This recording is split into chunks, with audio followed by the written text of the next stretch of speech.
Rekonstruksi pembunuhan berencana kasus Brigadir J atau Nofriansah Yosua Huta Barat diwarnai momen kemesraan mantan Kepala Divisi Profesi dan Pengamanan Polri, Irjen Verdi Sambo dan istrinya, Putri Chandrawati, dilansir dari Kompas.com. Keduanya merupakan tersangka dalam kasus tersebut. Menjelang akhir rekonstruksi atau menuju adegan 71 yang digelar di Rumah Dinas Kompleks Polri, Duren 3, Jakarta, pada Selasa 30 Agustus 2022 sore, tampak Putri mengantarkan Sambo ke gerbang setelah menembakkan Brigadir J. Saat sedang berdiri di pintu gerbang, Sambo terlihat tak mengenakan masker dan tangannya terikat kabel tis, sedangkan Putri memakai masker.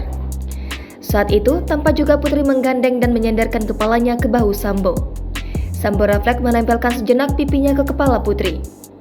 Tak hanya itu, Putri pun memakaikan masker ke suaminya yang mengenakan baju tahanan itu. Setelahnya, Putri masuk ke mobil yang telah terparkir di depan rumah dinas. Di dalam mobil itu juga sudah ada Bribka Riki Rizal yang duduk di belakang kursi kemudi. Selanjutnya, rekonstruksi memperagakan adegan ke-72, yang mana Bribka Riki mengantarkan Putri kembali ke rumah pribadi di Jalan Saguling.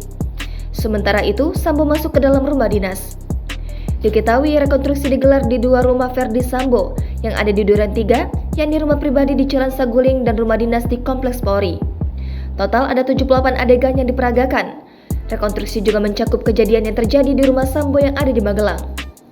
Pelaksanaan rekonstruksi kejadian di Magelang digelar di aula rumah pribadi Sambo, Jalan Saguling, Duren 3 dengan memperagakan 16 adegan.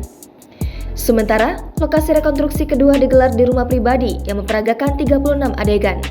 Lalu, lokasi terakhir digelar di Duren 3 dengan 27 adegan.